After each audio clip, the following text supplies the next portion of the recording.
एक छोटे से शांत शहर में अयान नाम का एक लड़का रहता था। हर रात वो अपने घर की छत पर चढ़कर सितारों को देखता रहता था। लोग उसे अजीब समझते थे, क्योंकि जब सब लोग सक्सेस के पीछे भाग रहे थे, अयान उन सवालों के जवाब ढूंढ रहा था जो कोई सुन भी नहीं सकता था। मैं यहाँ क्यों हूँ? क्या मैं इंपॉर्टेंट हूँ? क्या मैं कभी कुछ बन पाऊंगा? अयान अमीर नहीं था, वो स्कूल में सबसे तेज भी नहीं था। सच तो ये है कि वो 2 बार एग्जाम्स में फेल हो चुका था। उसके रिश्तेदार कहते थे ये कुछ नहीं कर पाएगा। धीरे धीरे उसके दोस्त भी उस पर भरोसा करना छोड़ गए। लेकिन सितारों ने कभी उससे जज नहीं किया। एक रात जब उसका दिन बहुत बुरा गया था, अयान आंसुओं के साथ छत पर बैठा था। मैं थक गया हूं, उसने आसमान से कहा। चाहे जितनी मेहनत कर लूं, मैं हमेशा फेल हो जाता हूं। उस रात की खामोशी कुछ ज्यादा ही गहरी थी।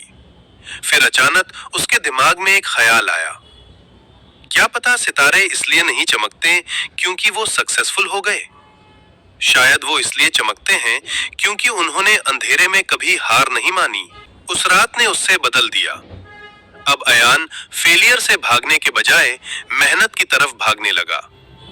वो पढ़ाई इसलिए नहीं करता था कि दूसरों को गलत साबित करे, बल्कि खुद को सही साबित करे। फेलियर्स अब भी आते थे, लेकिन अब वो उससे तोड़ते नहीं थे, उससे बनाते थे। कुछ सालों बाद अयान एक स्टेज पर खड़ा था, अपनी मेहनत के लिए अवार्ड लेते हुए। जो लोग कभी उस पर डाउट करते थे, आज सबसे ज्यादा तालियां वही बजा रहे थे। लेकिन उस रात उसने कोई सेलिब्रेशन नहीं की। वो वापस छत पर गया, सितारों को देखा और मुस्कुराया। शुक्रिया, उस दिन मुझे जवाब न देने के लिए, उसने धीरे से कहा। क्योंकि कभी कभी खामोशी वो सिखा देती है जो